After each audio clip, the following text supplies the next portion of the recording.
As Nigeria's Okonjo-Iweala gets on the verge of leading the World Trade Organization, Chinemerem Joseph in this report takes a look at her antecedents and what trade benefits Nigeria stands to gain. Path has been cleared for Nigeria's former Minister of Finance, Ngozi Okonjo-Iweala, to become the first woman and the first African to lead the World Trade Organization after South Korea's female candidate pulled out of the race for the job. Okonjo-Iweala, a development economist and two-time finance minister in Nigeria, already enjoyed broad support from WTO members, including the European Union, China, Japan, and Australia.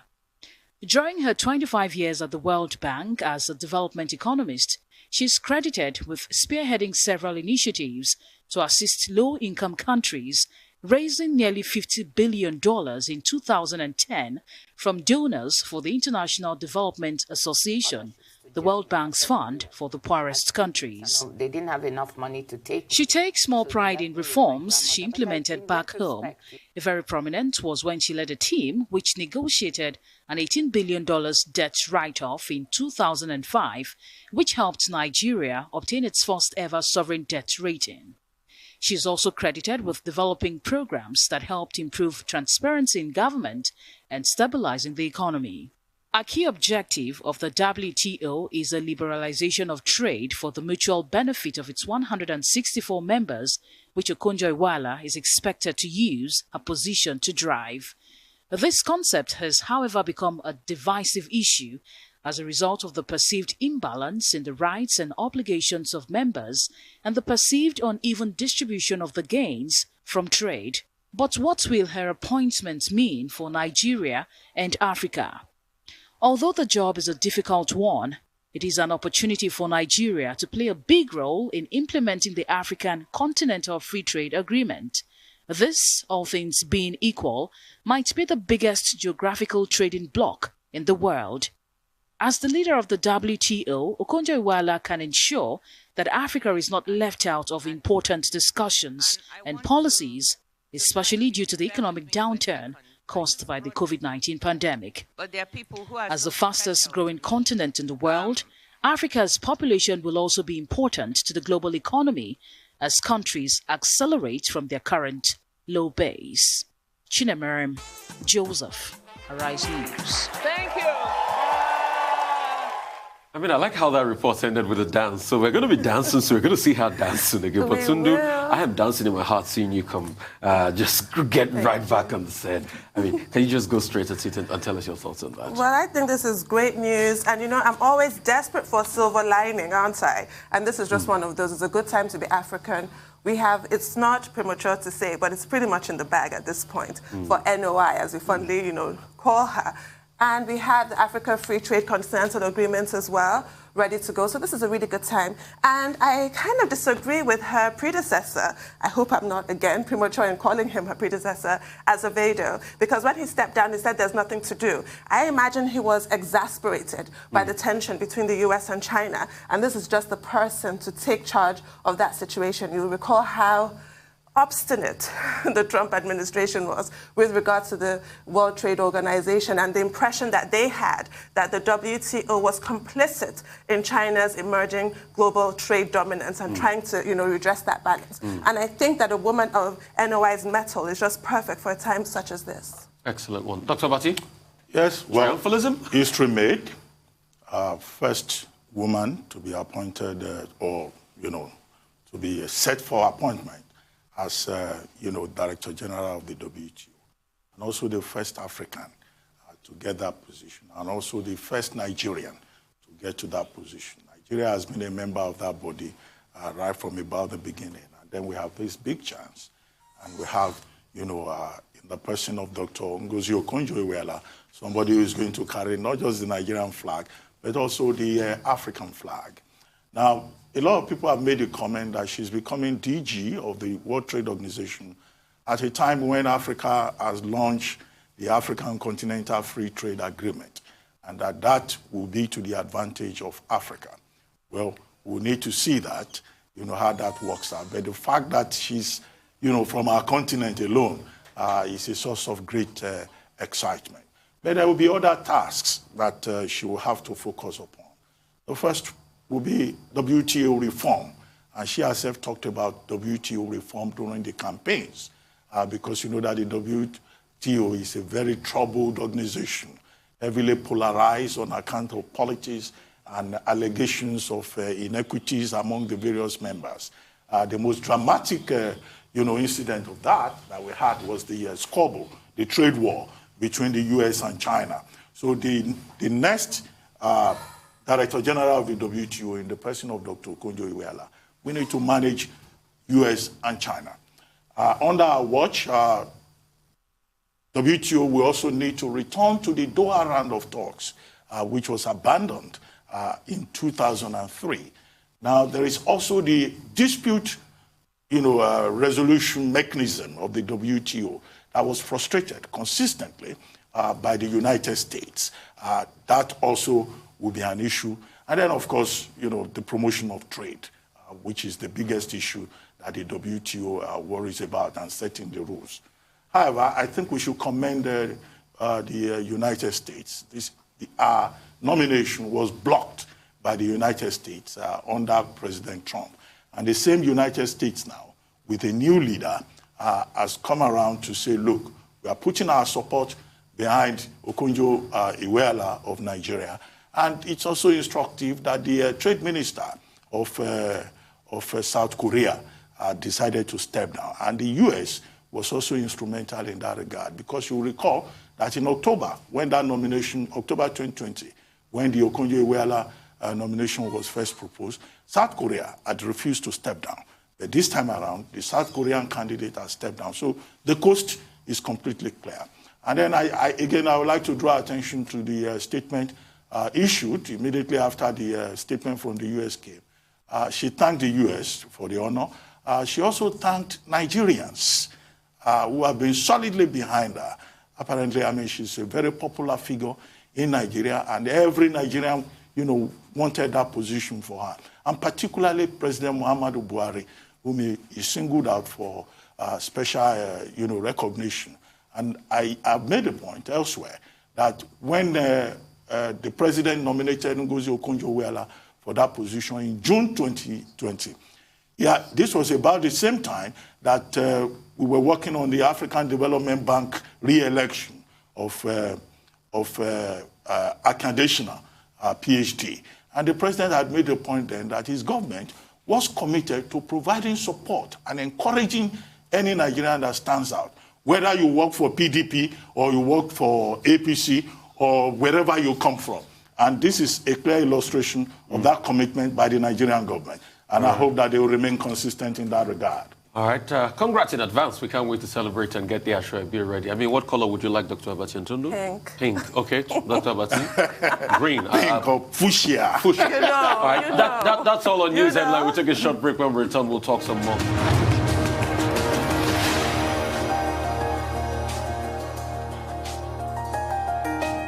All right, pleasure to have you back. Let's go straight to it now. Anything business, Rotus has got you covered. Rotus, how's it going, my friend, over the weekend? I'm doing fine. Great weekend. Tundu, welcome back. Thank you, Rotus. Good morning. Great to see you, Tundu. Same here. So we begin, of course, with the circular on Friday that was sent out by the Central Bank of Nigeria. That circular ordered all cryptocurrencies accounts to be closed. Also, our sister publication This Day also has a story where the Central Bank has actually said that they will be investigating cryptocurrency accounts for fraud, because there is a big worry that a lot of these virtual currencies are being used to transact in illicit activities. It's even understood that apparently the FBI got in contact with the federal government and told them that illicit funds from cryptocurrencies from the West were making their way into Nigeria. Let's go back to the beginning here.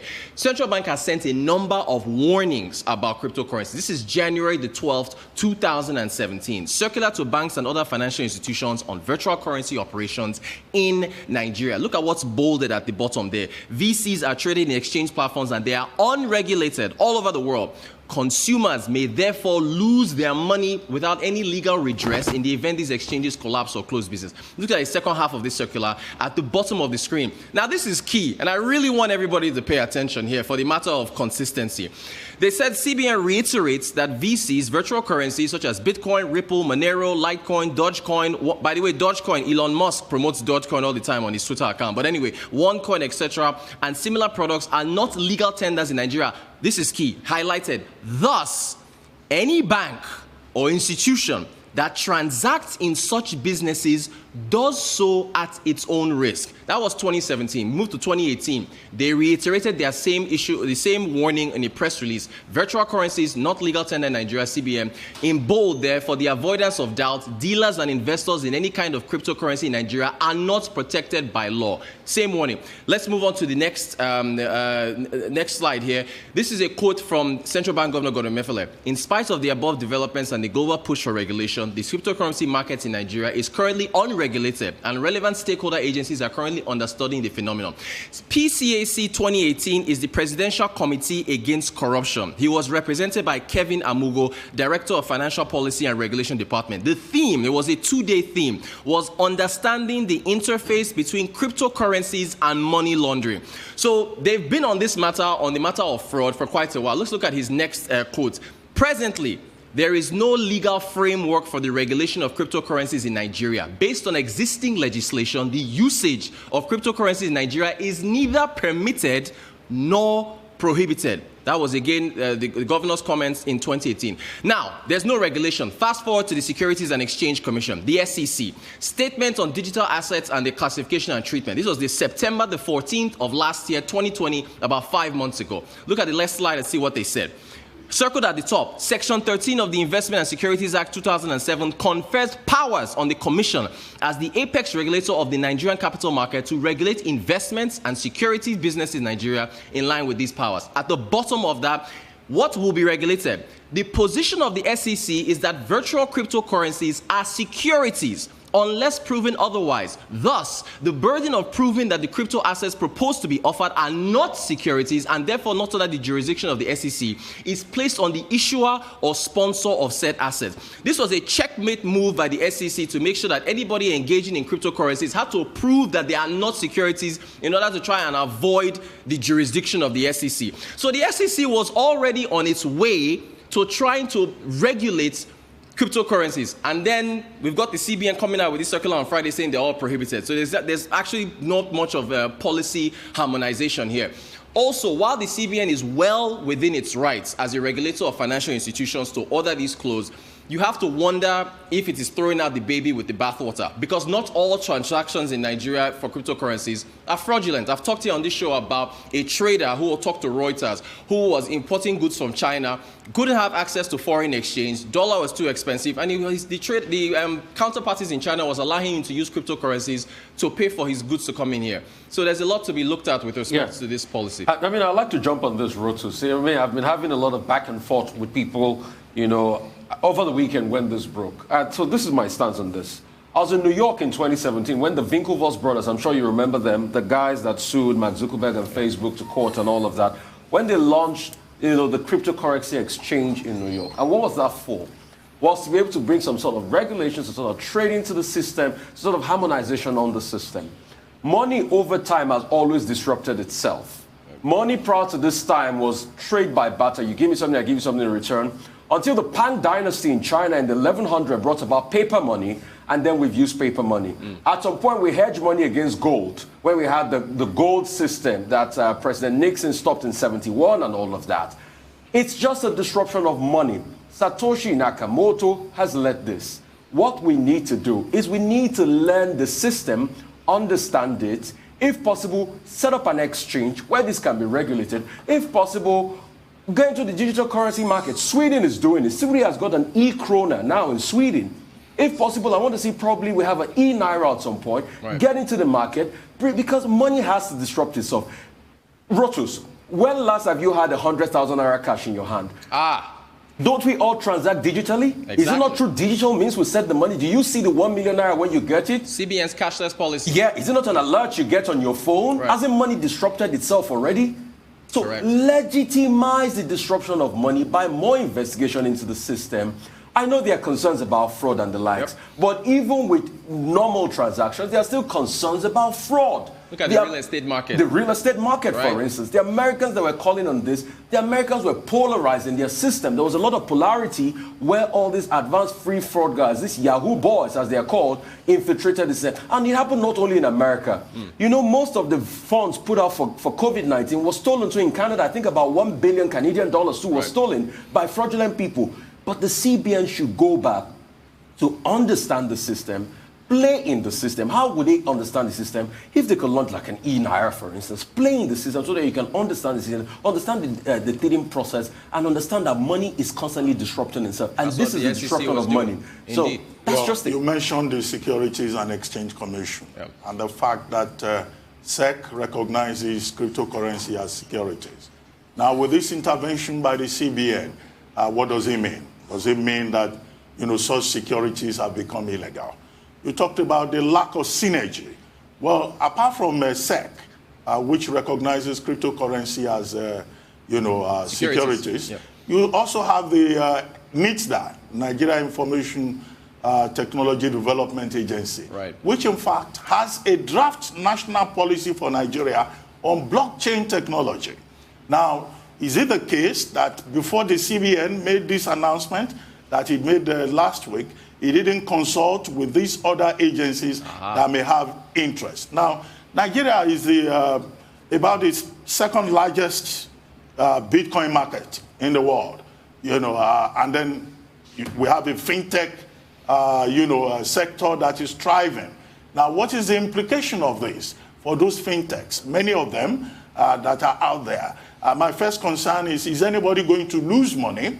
But again, when you check, you see that what the CBN can do is to regulate the financial sector. But will it stop people from owning Bitcoins, from trading in cryptocurrencies? Can't they just move to another platform, another digital space, and forget about Nigeria or the banking system in Nigeria? Exactly. So on your first question, Doctor, yes, there's no policy harmonization between the CBN and the SEC. The SEC was on its way, as that circular show, as that press release by the SEC showed. They were on their way. What the CBN has done undercuts the SEC, and so that's on that.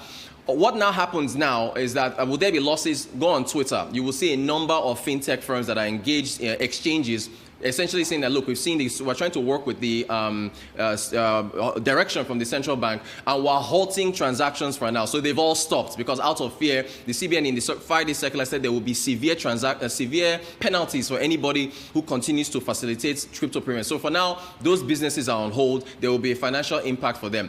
Third, what happens now is something called peer-to-peer trading. There are people, if you close down banks and don't allow financial institutions, or rather, if you close down the ability for banks to facilitate those payments, people will go to what's called P2P, peer-to-peer. It happened in Kenya. We're seeing transactions happen in Nigeria. That doesn't use an exchange. It's just a peer-to-peer, one-on-one transaction. So that's what we're going to see. And if CBN wants any template, they should go to Zimbabwe and see how cryptocurrency has disrupted it because of the failure of the central bank and the currency. All right, thank you so much for your time. Thank you. Rotus, really appreciate you. Move on to business update. Michael Wilson joining us from London. We'll do this after the quick commercial break.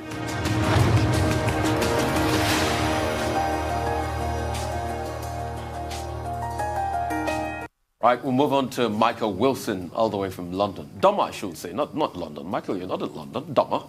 Hi, Michael. How are you? Countdown to your own birthday, the 20th of April.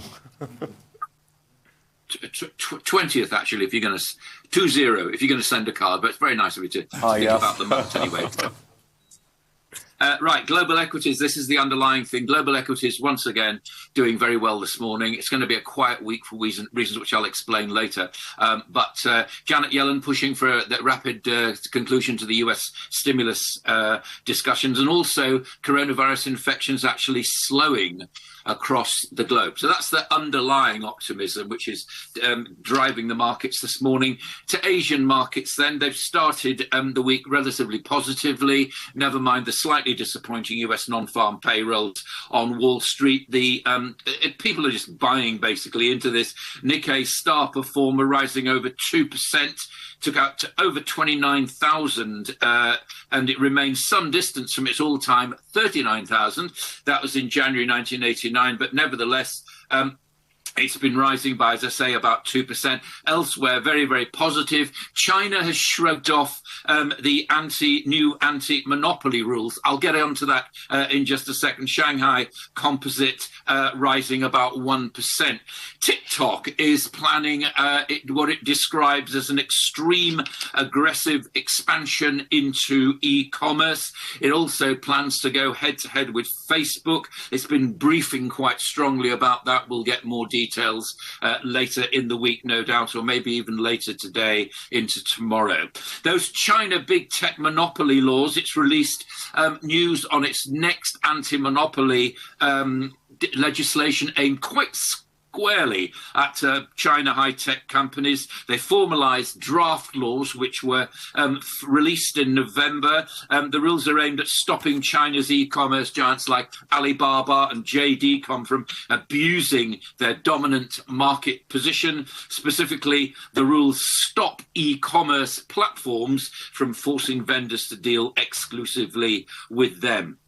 So therefore, a relatively quiet week coming up in Asia because of various holidays and in particular the Chinese Lunar New Year. To the United States and Joe Biden, we were wondering what his outtray looked like as far as foreign policy is concerned. He's been warning China about US competition. It will face extreme competition, he says. It will also hold the country responsible for abuses and also human rights abuses. He has not spoken officially yet to the President Xi Jinping, but during the primary races, Biden actually called the Chinese president a thug.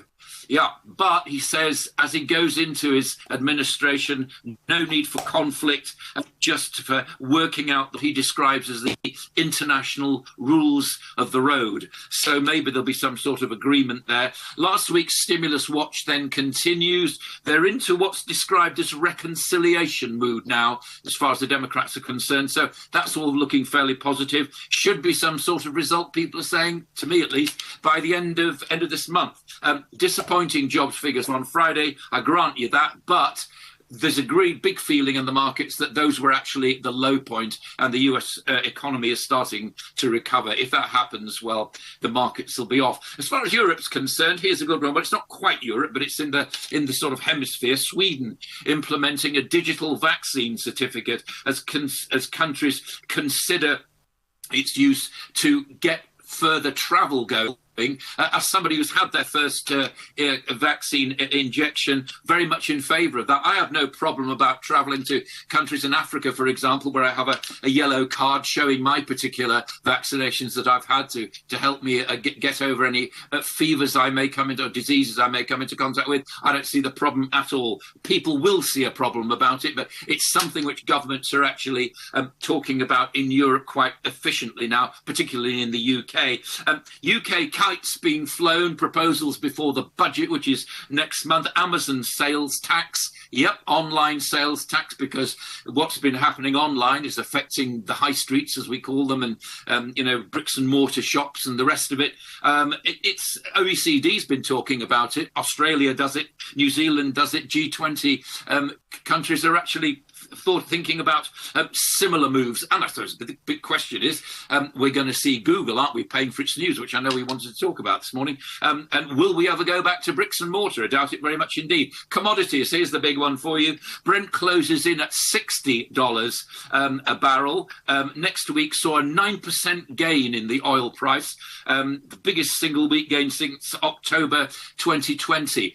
Big contrast, ironic, isn't it, that we're seeing those oil companies actually posting terrible results as they did last week. That brings the Financial Times to wonder this morning as to whether there might be some mergers in big oil. That tends to be what happens when large companies come up against big problems like this. Gold, well, dodged the bullet, really. Price action still suggests a stay of execution rather than any kind of judgment on it, but it's not going any low. It's about 18.1050, I think, an ounce this morning. morning. And as I said, so the week ahead is going to be fairly quiet. We head towards Lunar New Year holidays. China off from one week from Thursday. Taiwan beginning the day before South Korea, Thailand, Vietnam and Singapore will all follow suit. And United States on holiday is closed for President's Day. So I'm sure there'll be lots of other news to talk about, but the markets will have a relatively quiet week. At least that's what I think this Monday morning. That's your global view. Well, two good things, Michael. First, Google, they've launched what they call Google News Showcase in Australia on Friday over the weekend, which is similar to what they have in Brazil and Germany.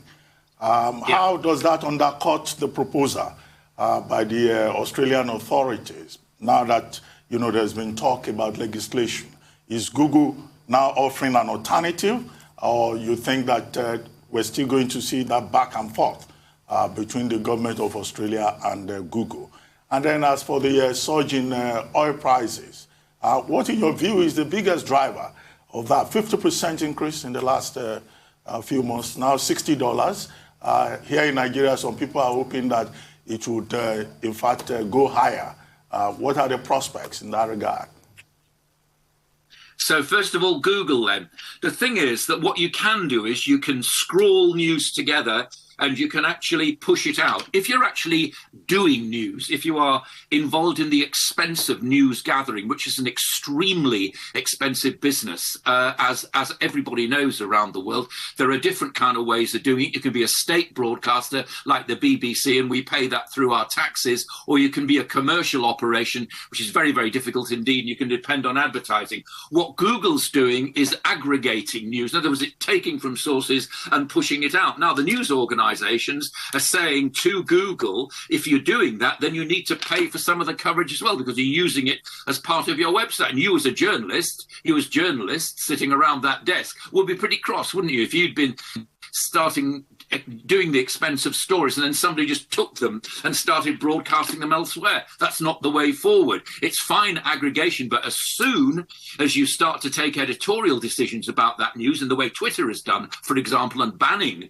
various people from their social media, then you become part of the news process, and you become a publisher. That means that you're legally responsible for what you actually do. That's expensive as well. That involves skills, and it's not just taking news from somebody else and sticking it out on your platform, it's actually creating it. So I think what we're saying is that if Google wishes to be a news creator, then that's a whole other ballgame. If it's merely churning out stuff that other people are doing, that's fine, but those other people would like to be paid. It happens here, actually, in this country. The BBC has been, I think, abusing its position as far as local news is concerned, local newspapers are concerned, by increasing its online presence, by increasing its local news, which I pay for, taxpayers pay for, but that's at the expense of local newspapers, which I might or might not want to buy. And there is an ongoing discussion about that. That's what Google's facing. As far as the oil price is concerned,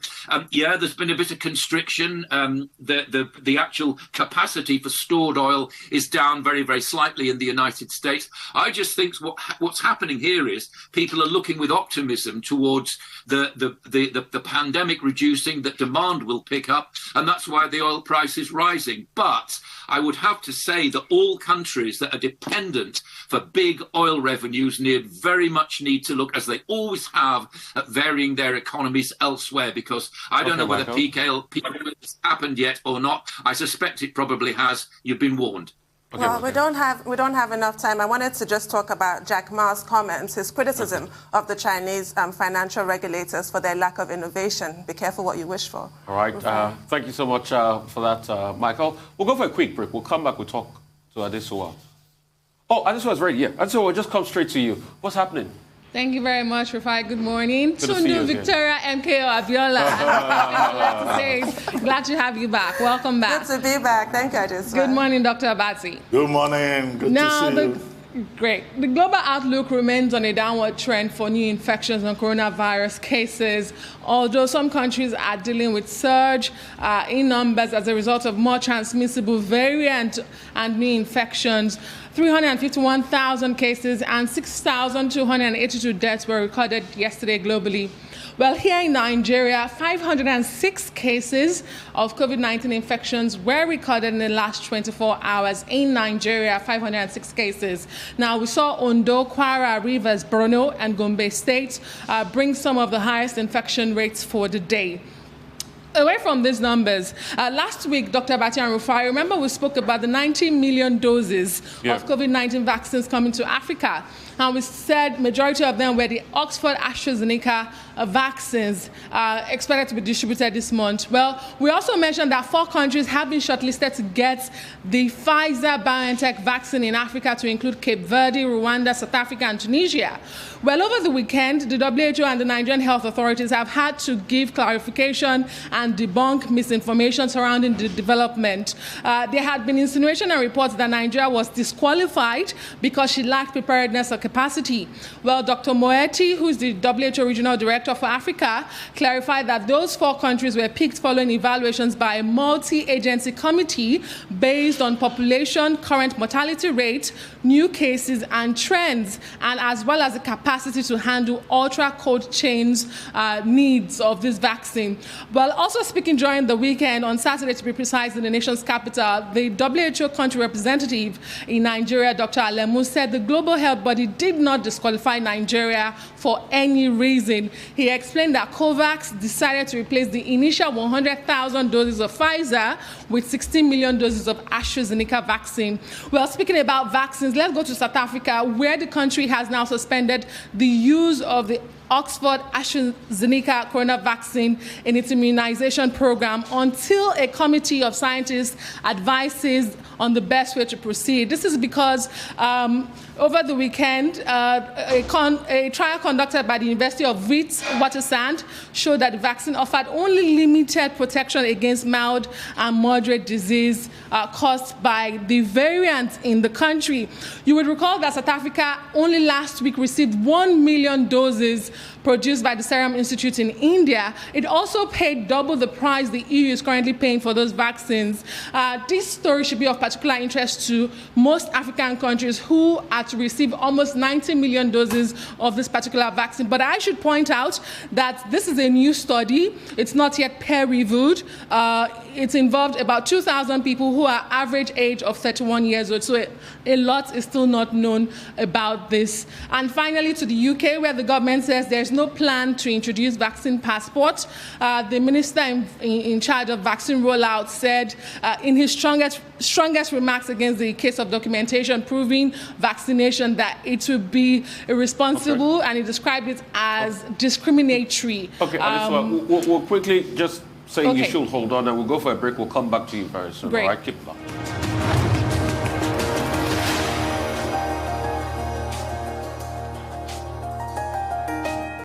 Comes to everything COVID-19. Now, this one, how are you?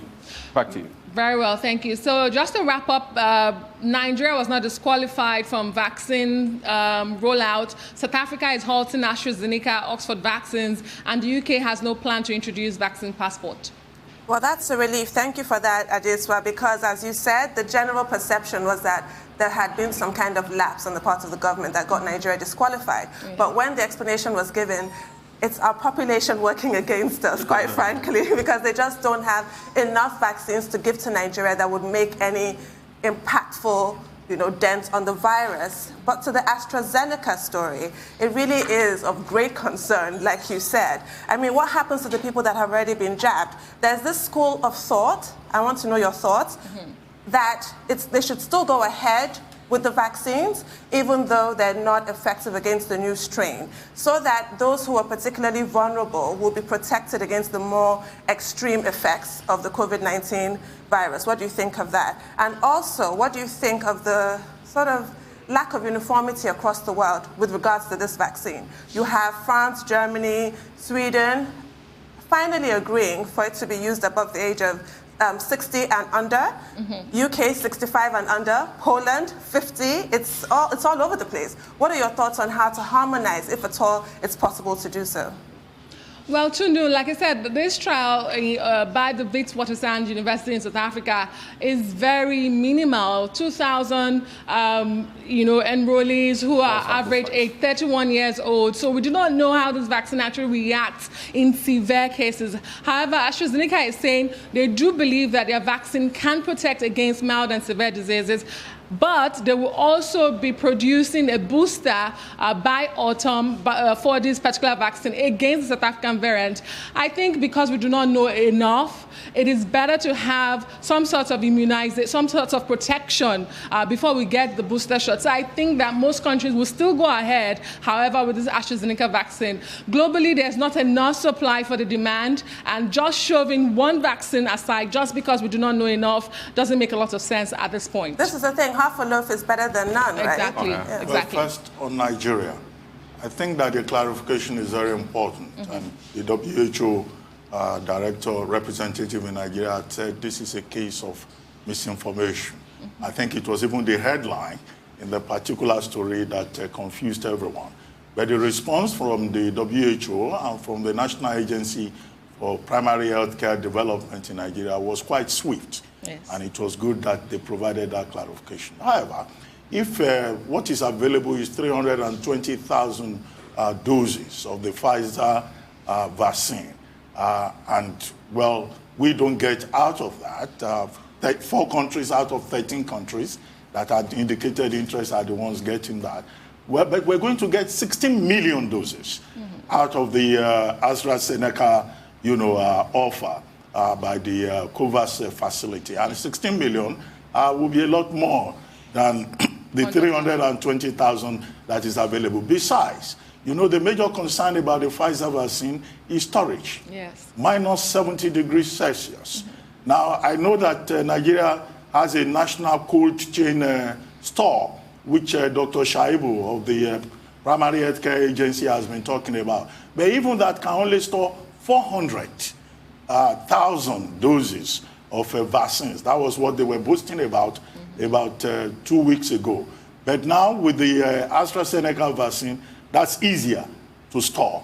But the major problem with Nigeria is that, well, the talk has been so much about the COVAX facility, what we'll get from there. But what we've seen in other countries is that, look, the approach, they are looking in different directions. And we'll need more details, more transparency in terms of what Nigeria is doing. How are we engaging with the African Union, for example? The African Union is going to make available about 670 million doses of vaccines, sponsored by Afrexim Bank, with about $2 billion. Now, we can get from there. And then again, who are we talking to? Are we talking to manufacturers? We're told that Nigeria is talking to China. Right? Okay, if we're talking to China, what are we looking at? And then do we have a national vaccination strategy? And how do we ensure that all of these storage facilities are not just domiciled in one location in Abuja? How about the local areas, the primary healthcare centers that Bill Gates the other day was drawing our attention to? As for the problem with the AstraZeneca vaccine, Oxford AstraZeneca, well, the good thing, I want to quote Sarah Gilbert, is that, look, vaccines will always mutate. And viruses will always mutate. Yes, yes. So if the virus mutates, it's the responsibility of scientists, to follow it and, provide the research, the investigation, yes. And that's what is being done, in the United Kingdom at the moment. The AstraZeneca vaccine, we're told, yes, does well with very severe disease, but it doesn't do well with mild disease, and it doesn't do well against the South African variant. But I assume that the promise that by autumn, all of that will be resolved would be a major advancement for science. So let me just be cheeky a little bit. As regards distribution of vaccine, don't we have a structure with polling centers across the country, 120,000? Why don't you just set up vaccine booths in those polling centers? and have cold storage packs to get the vaccines out to people. I mean, me just thinking whimsically here. Right, thank you so much, Adesua, for your time.